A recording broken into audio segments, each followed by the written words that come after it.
Kalau kita tidak setuju itu harap dicari apakah kita benar-benar tahu. Kita tuh nggak tahu, sebenarnya kita nggak tahu. Kenapa kok sholat subuh 2 rakaat? Kenapa kok saya jadikan saya? Kenapa kok saya jadikan anaknya Pak ini, Bu ini? Kenapa anak saya kok ini, kok bukan itu? Kan kita nggak bisa menciptakan anak kita. Saya akan bikin anaknya begini kan nggak bisa. Kita dikasih Allah aja, dan kita percaya kepada Allah. Bahwa kita belum paham nanti dulu, makanya hidup itu ada ilmu, ada iman. Ilmu itu untuk hal-hal yang kita mungkin paham, itu ilmu.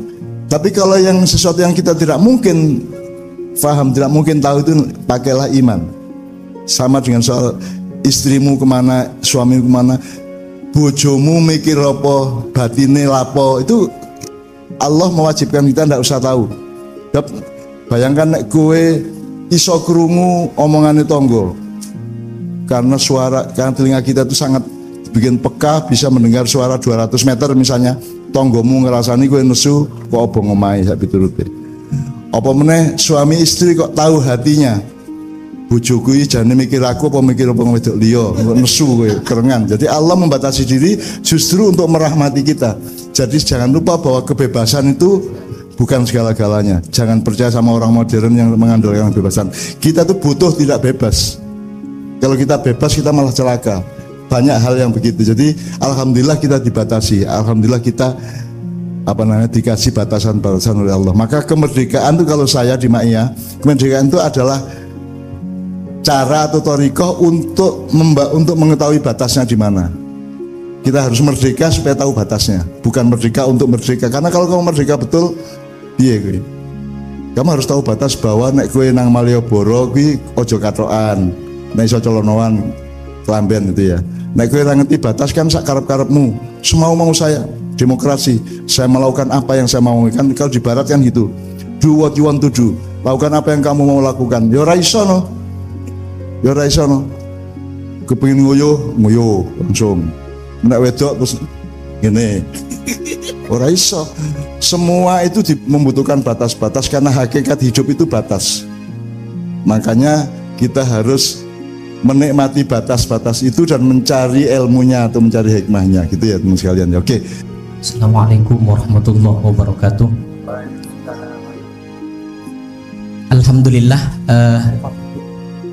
kami tadi tertarik kepada apa yang telah disampaikan oleh Gurunda, bahwasanya tidak ada kebencian, tetapi yang ada hanyalah cinta yang diingkari. Kami tertarik juga dengan sebenarnya tidak ada kegelapan, yang ada hanyalah cahaya yang ditutupi. Kami merasa cinta kami khususnya kepada Nabi Muhammad SAW hanya sampai di tenggorokan saja, Cak Non. Hanya sampai di tenggorokan saja. Paling mentoknya bukti cinta kami, kan cinta sebenarnya harus dibuktikan, benar. Cinta sebenarnya harus dibuktikan, dan kami paling mentoknya membuktikan cinta kami kepada Kanjeng Nabi hanya sampai di tenggorokan, tidak sampai kepada hati. Mentoknya hanya di solawat, paling mentoknya hanya di solawat. Kami tidak bisa mengimplementasikan cinta kami sampai kepada hati, turun dari tenggorokan turun ke bawah sampai kepada hati, tidak bisa. Di antaranya kami masih pendendam orangnya, nakal ke masjid. Dan itu bagaimana cara kami minta mohon pencerahan dari Gurunda, bagaimana membuktikan bukti cinta yang sesungguhnya kepada Kanjeng Nabi khususnya dan kepada umat Islam. Terima kasih. Oke. Sebenarnya saya tidak menyetujui pendapat Anda dan perasaan Anda mengenai cintamu hanya kepada Rasulullah hanya terbatas di tenggorokan pol selawat gitu ya. Enggak juga lah. Karena Allah mengatakan in kuntum tuhibbunallaha fattabi'uni. Bilang kepada Muhammad, supaya Muhammad bilang kepada semua manusia, kalau engkau cinta kepada Allah maka ikutilah aku. Dan Anda itu sudah mengikuti Rasulullah, mengikuti Allah sedemikian rupa. Meskipun selama ini kita itu bukan ditipu ya, tapi kita disempitkan oleh cara pandang kita secara etimologis atau terminologis. Jadi misalnya Anda selalu ngomong kalau Islam itu syariat Islam, makanya semua syar'i, ya, syar'i, bank syariat segala macam. Yang dimaksud syar'i itu sebenarnya fikih Islam. Sebenarnya yang harus kita kenal itu syariat Allah. Syariat Allah itu bahwa Anda menjadi Anda. Anda kalau malam tidur itu syariat Allah. Bahwa Anda kalau lapar diberitahu oleh badan Anda lapar, itu syariat Allah. Bahwa matahari terbit itu syariat Allah. Bahwa pohon yang sudah tua itu mengering, daunnya menguning, itu syariat Allah. Jadi syariat Allah itu terjadi dan Anda mengalami dan Anda menjalankan syariat Allah itu setiap saat. Masih kencing toh? Masih beol toh? Itu syariat Allah. Jadi syariat Allah selama ini kan kita memahami syariat Islam itu sholat 5 waktu gitu ya. Itu benar juga, tapi itu fikih. Kalau syariat, jadi syariat itu kalau bisa jangan bilang syariat Islam. Syariat Allah dan fikih Islam.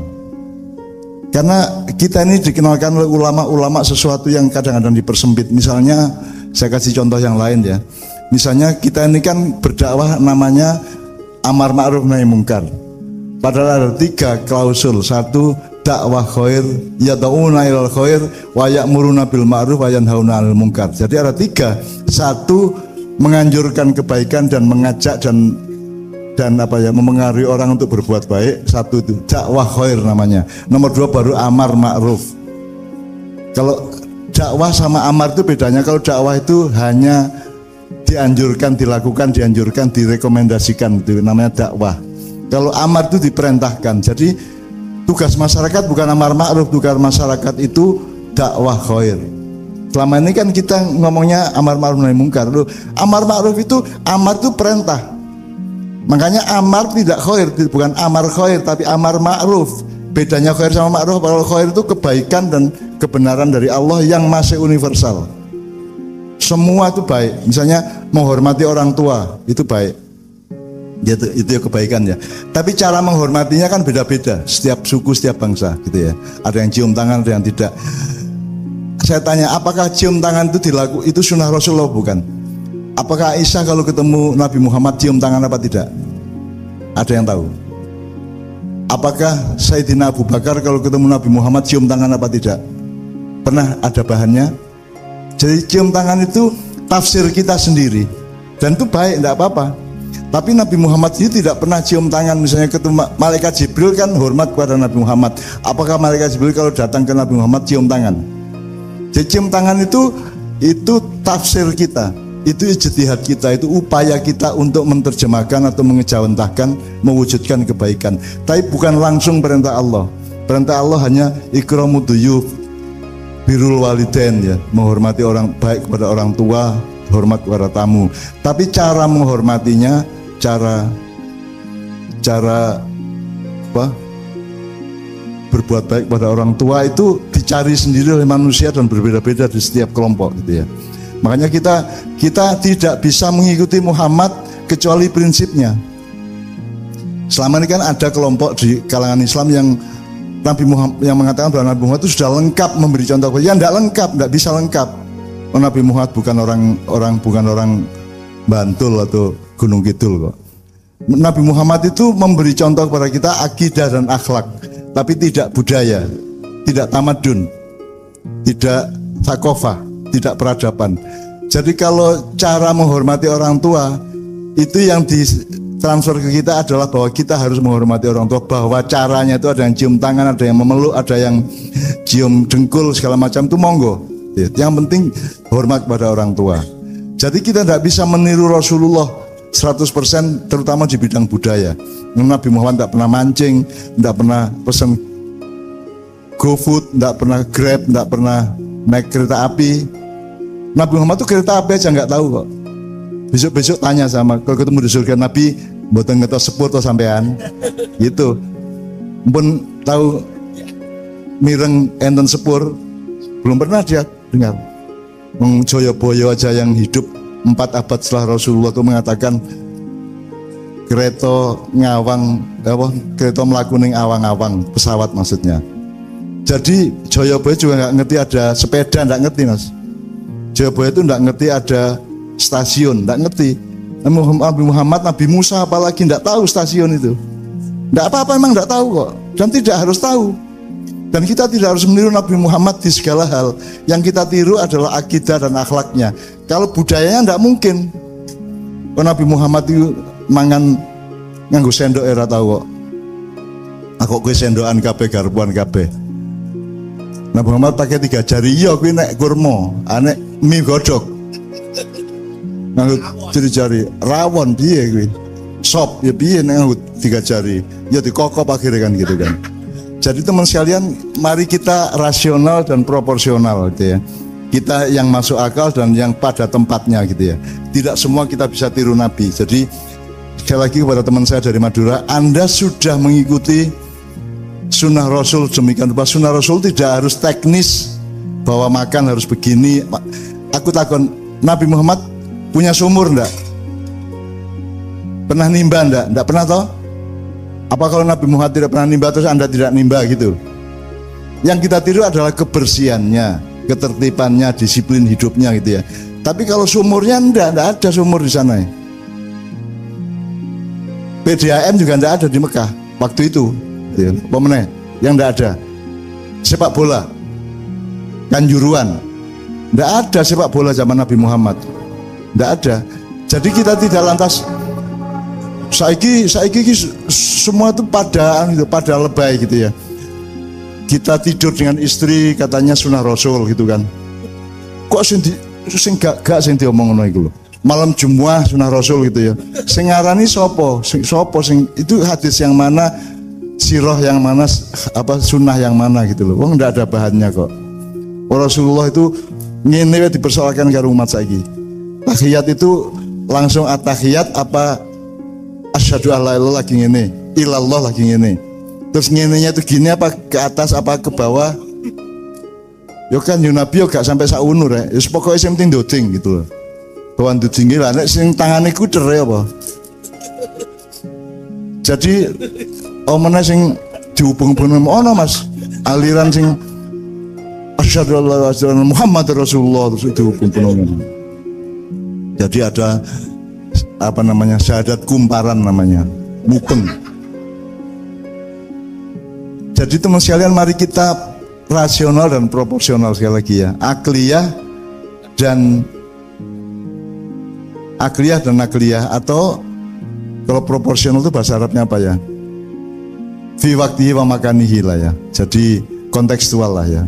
Gitu. Jadi tidak mungkin Anda meniru Rasulullah, tidak mungkin. Jadi Anda menjalankan apa tadi, cinta Rasul itu menurut saya enggak seperti itu. Apalagi orang Madura itu siapa bilang sampai tenggorokan? Ono menghina Muhammad caro, betul nggak Mas? Caro, lu sampai caro kok. Orang modern menyalahkan orang Madura karena caro. Dia tidak karena orang modern tidak mengerti martabat. Orang caro itu karena martabat, karena membela martabat, betul nggak Mas? Kita caro itu kan apa namanya, KDRT, kriminal gitu ya, karena kita tidak melihat hulunya orang Madura sampai caro itu karena kalau harga diri dan martabatnya diganggu orang kan gitu kan. Jadi mending caro daripada kamu tukar menukar istri. Orang modern kan seminar bareng di hotel terus nanti ganti-gantian tukar menukar kunci karena istrinya bisa tukar-tukar gitu kan. Ada begitu Mas. Jadi orang modern ini makin mempersempit syariat Allah menjadi syariat Islam tadi itu. Jadi ibarat 2 rumah ya, sering saya omongkan. Kamu milih mana, ada 2 rumah di perumahan ya. Yang satu itu bertengkar terus sampai banting piring, sampai memecah jendela, sampai teriak-teriak. Karena apa? Karena suaminya selingkuh. Satu rumahnya itu alunan musik, adem, damai, karena sama-sama selingkuh. Yang mana yang Anda pilih? Yang rumah penuh pertengkaran apa rumah yang penuh kedamaian? Karena sama-sama punya selingkuhan misalnya gitu loh. Jadi modernitas ini sangat mengganggu kita untuk memahami Islam karena sangat mempersempit, dan termasuk tafsir-tafsir dari Al-Quran yang Anda baca di buku-buku tafsir itu sangat banyak dipengaruhi oleh alam pikiran Barat sejak perang salib itu. Jadi banyak ayat-ayat ditafsirkan dengan cara mempersempit dengan cara yang mempersempit. Seperti amar ma'ruf nahi mungkar tadi kan seharusnya dakwah khair, amar ma'ruf nahi mungkar. Dakwah khair itu kewajiban semua masyarakat, semua orang. Amar ma'ruf itu, amar itu memerintahkan, ma'ruf itu sesuatu yang diarifi. Dari kata arafa ya'rifu irfanan bahwa wadaka arifun bahwa arifun wadaka ma'rufun kan itu kan. Itu nahwu sorobnya gitu. Jadi ma'ruf itu kewajiban yang punya kedaulatan, misalnya pemerintah. Itu amar ma'ruf. Jadi menteri-menteri itu harus amar ma'ruf, presiden harus amar ma'ruf. Kalau kita itu nggak bisa amar ma'ruf, kita nggak punya kekuasaan kok. Jadi kita tidak punya treatment yang namanya amar atau perintah. Jadi misalnya, dan kita harus bisa membedakan yang mana yang amar ma'ruf, yang mana yang dakwah khair. Misalnya di Aceh ada perda tidak boleh perempuan gonceng. Loh, enggak harus miring, tidak boleh megagah, enggak boleh gini ya, tapi harus gini gitu ya. Itu maksudnya baik. Tapi saya tanya sama Anda, itu urusan dakwah khair apa urusan amar ma'ruf? Itu kan diamar ma'rufkan, diperdakan, dibikin aturan resmi dan dipraktekkan dengan kekuasaan dan pengawasan kepolisian kan gitu. Loh sekarang saya tanya, tidur itu hakikatnya itu boleh apa wajib? Hakikatnya, bukan syariatnya. Tidur itu wajib hakikatnya, karena kamu harus tidur. Kalau nggak tidur kan mati kamu. Makan itu wajib, tapi secara syariat dia bukan wajib kan gitu. Makanya tidak ada syariat yang mewajibkan makan. Tapi secara hakiki makan itu wajib, kencing wajib, beol wajib. Makanya Nabi Adam turun ke bumi itu karena dia pengen beol. Saya sampai cari-cari ke situ. Jadi Nabi Adam, kalau bapak-bapak semua tanaman dan pohon-pohonan dan makanan di surga itu semuanya mendaur ulang secara, semua menjadi nutrisi dan gizi 100%, tidak ada residunya, tidak ada sampahnya. Jadi tidak ada hasil orang surga kencing atau beol, tidak ada. Di sana itu semua mendaur ulang, recycling gitu ya. Tapi Nabi Adam terus digoda iblis pinter, caranya dikasih makan yang makanan bukan dari surga tapi makan dari bumi, yaitu pohon khuldi itu diambil dari bumi, ditaruh di museum di surga. Terus Nabi Adam disuruh makan itu. Akhirnya Nabi Adam karena makan buah dari bumi, dia kemudian kena residu, dia kemudian ingin beol, ingin kencing. Terus tanya sama Allah, ya Allah ini kok perut saya kok ganjel-ganjel, ini ada apa? Oh ki jenenge kudu ngising dam gitu kata Allah. Terus pripun niki kata Nabi Adam, itu karangan saya dialognya ya. Terus pripun niki, ya kowe ora apa-apa ngising kok, iku tokke kuwi saka asil tu iku, saka siltun iku. Tapi aja ning kene.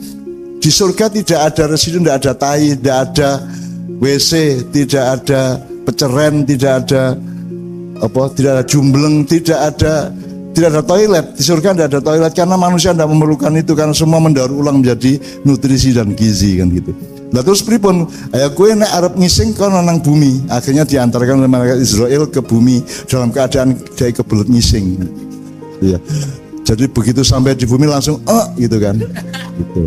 Memang agak saru ya saya ngomong gitu, tapi coba bantah itu. Coba Anda bantah rasionya. Rasional enggak itu? Untuk apa Nabi Adam sampai turun ke bumi kalau tidak ada klausul teknisnya? Klausul teknisnya adalah dia ingin beol dan ingin kencing kan gitu kan. Kan di surga enggak perlu kencing Anda, enggak perlu beol, kan enggak percaya makanya masuk surga. Dan saya doakan Anda semua ini insya Allah masuk surga. Dan kita satu umat di sana, dan di sana tidak ada kereta api, tidak ada, karena kun fayakun tekan gitu loh di sana. Di sana tidak ada kereta api, tidak diperlukan, tidak ada pilkada, tidak ada pilpres, tidak ada kabinet, tidak ada mall, tidak ada di surga, tidak ada mall, tidak ada pasar, tidak ada toko-toko, tidak ada macam-macam yang sekarang kita bikin kita bertengkar. Di surga itu innama amruhu idza arada syai'an yaqul lahu kun fayakun. Jadi semua yang namanya bidadari itu adalah puncak keindahan yang kita bisa merasakannya. Di di bumi kita belum sampai kepada tingkat keindahan itu, karena receiver kita, alat kita itu untuk mencapai keindahan itu sangat rendah, karena kita itu kan sukanya yang benda-benda, yang jasad-jasad, yang duit-duit yang itu. Kita tidak terlatih untuk mencapai puncak keindahan rohani. Nah, bidadari itu bukan perempuan, bidadari itu adalah puncak keindahan yang bisa dirasakan oleh manusia yang masuk surga. Di neraka tidak ada, kan di neraka orang tidak terlatih untuk mengolah receivernya, apa namanya, softwarenya, apa jenenge, aplikasi rohaninya itu. Jadi bidadari itu bukan perempuan. Ini juga tidak diurus sama para ulama loh. Kalau perempuan terus sing wedok oleh opo lesbian, kan gitu.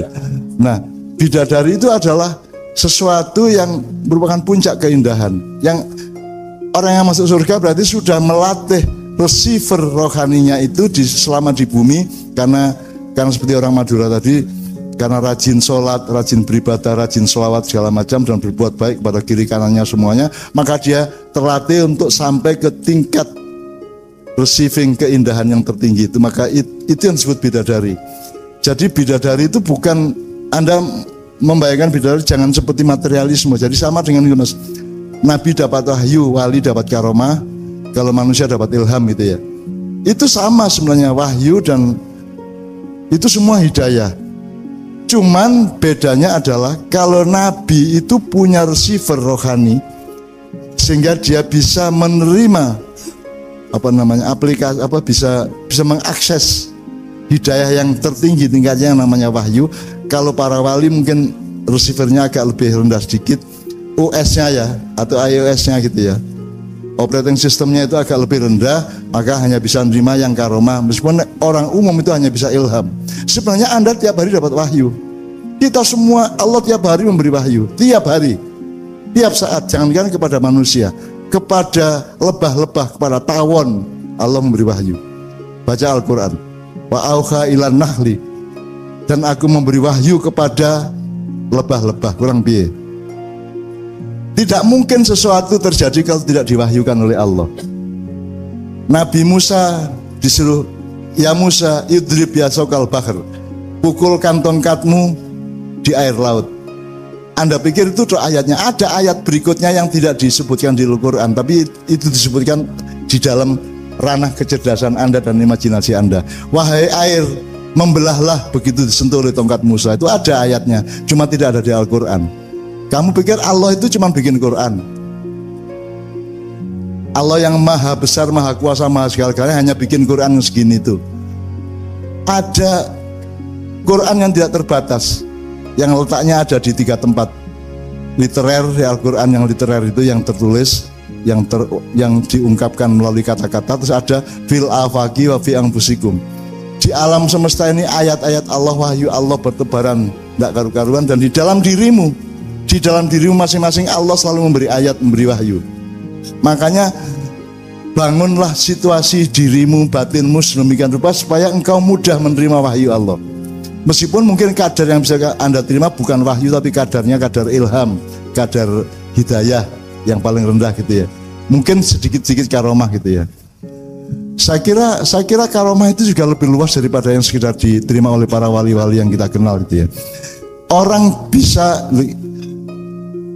kereta api itu kan maksudnya kan karena ada revolusi uap ya, ketel uap ya, ketel uap. Itu karomah itu karomah, belum tingkat wahyu tapi itu karomah, itu karomah.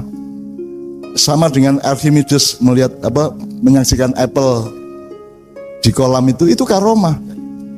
Ya, kita menyebutnya supaya sopan hidayah atau ilham itu ya, tapi itu karomah tingkatnya, karena dia punya manfaat yang sangat luas. Kayak listrik ini karomah ini. Jadi Anda jangan meremehkan orang yang Anda sebut kafir, maka jangan mengkafir-kafirkan orang. Kalau listrik ini yang menemukan siapa? Thomas Alva Edison, ada Tesla segala macam ya. Itu mereka mendapat karomah, jadi mereka itu waliullah. Jangan dipikir waliullah sing syahadat tok. Emang manusia syahadat itu harus dari mulutnya. Makanya Anda menuduh Abu Thalib pamannya Rasulullah itu belum muslim, itu juga saya khawatir. Sing ngarani durung Islam ku sapa? Rumah lah kayak rasa syahadat lo. Nek syahadat kondo kowe po. Emang lapor sama kamu kalau dia syahadat. Kan nggak harus lapor sama kamu. Sama dengan Rasulullah itu Isra Mi'raj berapa kali, Mas? Berapa kali Isra Mi'raj? Yang Anda tahu 1 kali. Yang Anda bisa Anda pastikan cuma 1 kali. Kalau Anda dibawa malaikat Jibril sampai ke Sidratul Muntaha, Anda pengen sana lagi enggak? Di sana ada malaikat atau segala macam, kan indah toh. Anda pengen lagi toh. Jadi mungkin siapa tahu Rasulullah itu setiap malam Jumat Isra Mi'raj. Tapi sing dikandake kowe mung siji pisan kuwi tok. Mergo kowe pekok kowe ngarani Nabi Muhammad Isra Mi'raj pisan gitu kan. Pekok kowe kan. Lah mosok wong kowe saiki nang Jakarta kowe pengen bola-bali nang Jakarta kok. Apa meneh Isra Mi'raj? Pasti kita ingin terus. Rasulullah menurut saya beribu-ribu kali berisra Mi'raj. Apalagi dengan dengan speednya Jibril, speednya malaikat gitu ya. Artinya dengan kecepatan yang sangat tinggi yang tidak membutuhkan waktu sebagaimana pesawatnya manusia. Kan itu kan cuman 1 malam itu dia mengembara sampai ke Sidratul Muntaha. Nah saiki Sidratul Muntaha itu wong main tenis kuwi. Yang dipahami Sidratul itu batas terakhir. Sidra itu garis batas, Muntaha itu terakhir. Nah saiki sing orang modern kan ngertinya Sidratul Muntaha itu orang main tenis, cewek main tenis. Jadi Rocky ming semene ndur nek dhek mlayu-mlayu terus ikine munggah-munggah akhirnya Sidratul Muntaha ini ketok kan gitu kan. Itu kita kan karena kita putus asa, kita tidak mencari ilmu dan tidak berimajinasi, akhirnya kita sebutkan seperti itu. Sama dengan Darwis tadi itu yang di dalam arti Darwis itu kan aslinya Darwis itu adalah tokoh tasawuf. Di sini ada kelompok Darwis, Mas. Kapan-kapan kalau sampean mau nanti saya ajak sholat subuh bersama para Darwis. Darwis itu cah-cah nom sing sangat militan Islamnya, tapi karena masyarakat tidak bisa memahami, masyarakat menganggap dia GPK, masyarakat menganggap dia radikal, akhirnya mereka sendiri terus ya wis apa modar ya wis gitu kan. Kalau Darwis itu aslinya kan Darwis itu kan sebutan untuk para pelaku atau penggiat tasawuf gitu ya. Itu teman sekalian ya, oke. Saya kira mudah-mudahan ini semua menjadi makna bagi kita semua bersama-sama karena saya ini bukan ngomongin Anda, saya ini ngomong ditakdirkan Allah untuk ngomong seperti itu kepada diri saya sendiri juga. Makanya kalau Anda khutbahkan usikum wa iyaya bitaqwallah gitu kan. Aku mengamanati, mewasiatkan kepada diriku sendiri dan kepada Anda semua kan gitu. Jadi ini juga saya, jangan dipikir saya tadi di rumah mikir ngomong ini enggak. Ini tadi ngomong ini kan Allah nyuruh ngomong kayak gini. Metune piye ora ngerti. Kowe ya resan duwe anak koyo piye to? Aku tak gawe anak irunge dawa, mripate ombo, bibire tipis ora iso to. Wis pokoke kowe gawe anak dadi ngono tok. Dan dadine kaya apa kan Allah sing menentukan. Mulane anakmu nangis mergo begitu lahir ndelok bapake, kok ngono bapakku nangis ya. Asu iki bapak kaya ngono, wah nangis. Ngono kae itu. Gitu ya kira-kira ya gitu. Ya kowe sing urung duwe anak hati-hati ya. Wis telu ya. Oh, nangis kabeh ya. Nangis anakmu. Sing durung anak susuk pas meteng nak aja kaget ndelok bapakmu ya ngono ya. Terus aja kaget ndelok bapakmu ya mung kaya ngono kae ning kuwi tapi ibumu tresno karo bapak kae ngene. Kuwi ya kudu tresno ngono ya. Pitakdir Allah ngono ya.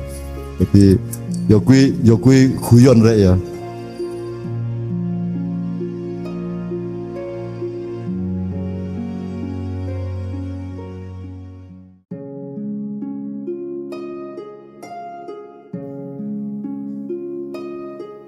Assalamualaikum warahmatullahi wabarakatuh.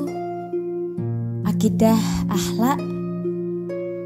Di dalam Islam, kebenaran akidah yang berada di dunia pemikiran tidak bisa dipisahkan dari amal perbuatan di dunia nyata. Berbeda dengan filsafat Yunani yang menjunjung tinggi kegiatan berpikir dan memisahkannya dari kegiatan bekerja yang nilainya dianggap lebih rendah. Islam justru sebaliknya menyerukan amal berbuat secara nyata sebagai manifestasi dari akidah. Iman di dalam Al-Quran selalu diikuti dengan atau harus dimanifestasikan dalam amal saleh. Manusia menghadapi manusia dan menilai berdasarkan fokus nilai tertentu Ada manusia menghadapi manusia dengan fokus fikih, yakni tata aturan peribadatan Islam. Ketemu siapa saja yang dipikirkannya adalah dia sholat atau tidak, dia puasa atau tidak kalau Ramadan, dia berzakat atau tidak, dia sudah berhaji atau belum. Ada manusia menghadapi manusia dengan fokus selera budayanya atau dengan skala prioritas yang item primernya tertentu. Manusia melihat manusia dengan persepsi dia kaya atau tidak, dia golongan kelas menengah atau kelas bawah, atau lebih sempit lagi, pakaiannya bagaimana, punya motor atau hanya pakai sepeda ontel, atau malah punya mobil. Atau ada yang campuran skala prioritasnya, dia kiai, kaya atau miskin, dia pakai gamis atau tidak, dia muslim apa Nasrani, dia bertauhid atau tidak, atau banyak pertanyaan-pertanyaan formal dan administratif seperti itu. Dia pakai serban atau peci atau iket, dia biasa ke kafe atau tidak, warung kelas apa yang biasa didatangi, dia suka ke mall atau pasar, dan banyak variabel-variabel persepsi yang dilakukan oleh manusia atau sesamanya. Memang manusia harus dikenali akidahnya, imannya, dan akhlakul karimahnya. Kalau agak tersembunyi, keikhlasannya, kehusyukannya, kedekatannya dengan Tuhan. Tetapi mata pandang budaya tidak memiliki perangkat untuk menilai kedalaman jiwa manusia. Kalau mobil Anda mengalami kecelakaan, lantas beberapa orang datang menolong. Apa yang Anda tanyakan atau ingin ketahui? Yang menolong Anda itu Muslim atau orang Buddha atau Hindu? Atau jangan-jangan ateis? Kalau Anda keliling kota membagi uang atau bentuk sedekah lainnya, yang Anda cari orang-orang miskin, orang-orang jalanan, para pengemis, gelandangan, ataukah sesama kaum muslimin? Kalau ada orang mengalami kecelakaan motor, apa Anda bertanya dulu apa agamanya? Dan kalau ternyata alhamdulillah Islam, maka bersegera Anda tolong. Dan kalau ternyata orang Kristen atau aliran kepercayaan, Anda biarkan saja mereka tergeletak di jalan. Ilmu manusia tidak akan sanggup memahami dan menembus pengetahuan kepada ada jutaan fakta dalam hidup manusia, bahwa seharusnya sehat malah sakit atau seharusnya sakit malah sehat. Bahkan tanpa penyakit apa-apa seorang tiba-tiba meninggal dan sakit sampai separah itu ia tidak mati. Atau yang sukar dipastikan secara ilmu, sudah sehati-hati itu dia terpapar. Lainnya sembrono dan senekat itu perilakunya malah tidak terpapar. Sudah berabad-abad lamanya umat manusia mencari, menggali, meneliti, menganalisis, menduga dan menyimpulkan segala hal yang menyangkut sehat dan sakitnya manusia. Sehingga lahir ilmu kesehatan, pertabiban, perdukunan dan kedokteran. Setiap zaman memiliki pengalaman dan kepercayaannya masing-masing, dan sebaiknya setiap pelaku zaman saling mengapresiasi satu sama lain, tidak saling meremehkan ataupun merendahkan. Di luar perjuangan ilmu pengetahuan manusia itu, dari yang purba hingga yang tradisional sampai yang modern, ada gelombang lain yang juga berlaku di dalam jiwa manusia.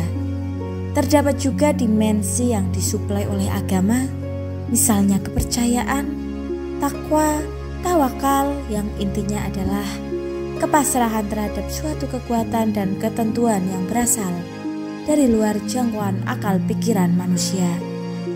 Tidak ada nabi atau rasul yang menjadi presiden suatu negara, juga tidak ada presiden atau kepala negara manapun yang adalah juga nabi atau rasul. Garis hubungan antara manusia dengan nabi dan Tuhan tidak bisa dimainkan oleh negara. Meskipun negara berkewajiban memberi ruang kemerdekaan bagi warganya untuk sebagai manusia mengelola hidupnya berdasarkan hubungannya dengan nabi dan Tuhan, sebagaimana akan menimbulkan sangat banyak kesulitan dan benturan-benturan kalau warga negara sebagai manusia memaksakan konsep dan pola hubungannya dengan Nabi dan Tuhan terhadap formalisme atau konstitusi negara. Belum ada presiden yang berkelampan ilmu, yang berpikir dialektis komprehensif. Belum ada kepala negara yang isi akal dan jiwanya kafah, sehingga yang sebenarnya komplementer dilihat sebagai polarisasi atau dikotomi. Belum ada presiden yang dia tafakkarun dan yakilun dalam kesatuan antara dunia dengan akhirat. Kita hanya punya presiden yang berpikir linear, parsial, fragmental, fakultatif, sepeta, sempit, ciut, dan dangkal. Padahal itu sumber atau landasan penyusun kabinet. Fakultatif, sepeta, sempit, ciut, dan dangkal. Padahal itu sumber atau landasan penyusunan kabinet, penataan pola-pola pembangunan, jalan raya ke masa depan bangsanya. Akan tetapi seluruh fakta tentang negara, pemerintahan, dan presiden itu seberapa jauh pun saya berbeda atau bahkan bertentangan, tidak pernah membuat berkeinginan untuk memberontak, untuk menjatuhkan mereka, untuk meletakkan diri sebagai penguasa. Sebab protokol hidup tidak terbatas pada ilmu dan pengetahuan di bumi, tetapi mencakrawala sampai ke iman, takwa, tawakal atas hakikat kehidupan di seluruh alam semesta. Bukan sekedar alam semesta, sebab Allah itu Rabbul Alamin, bukan sekedar Rabbul Alam. Kita masih dikasih pengajian yang memaksakan surga untuk dunia, menuntun kita untuk masuk surga, tapi dibekali dengan sistem hidup keduniaan yang sekularistik, bahkan dengan iming-iming kesejahteraan yang sangat bersifat duniawi. Para aktivis ilmu maupun agama belum menemukan fungsi komplementernya, belum menikmati keseimbangan dan harmoninya. Agama ditransfer, diaplikasikan, dan diwujudkan sebagai suatu satuan yang bertentangan dengan apa yang berlangsung di dalam kehidupan manusia di dunia. Umat beragama belum diantarkan untuk menjalani agama yang di dalam praktiknya juga memerlukan sistem nilai dunia, memerlukan pemahaman dan penataan materi, hitungan peribadatan dan pahala, beda siang dengan malam, perumusan dan penyepakatan tentang benar salah, baik buruk serta indah dan tidak indah, bukan mencita-citakan surga, tapi dengan pemahaman sistem nilai dunia. Tetapi sebaliknya, karena ilmu di dunia tidak bisa menembus dinding relativitas dan tembok kesementaraan, maka ia memerlukan tawaran agama. Mutlaknya kebutuhan untuk tentram memerlukan daya hidup yang tenaganya bersumber dari harapan. Sementara harapan hanya dikandung oleh jangkauan ke masa depan yang rentangnya adalah keabadian. Agamalah yang menawarkan itu, meskipun penerimaannya tidak dengan ilmu, melainkan keyakinan serta harapan. Sekian yang dapat kami sampaikan. Mohon maaf apabila terdapat kesalahan dalam penyampaian. Wassalamualaikum warahmatullahi wabarakatuh.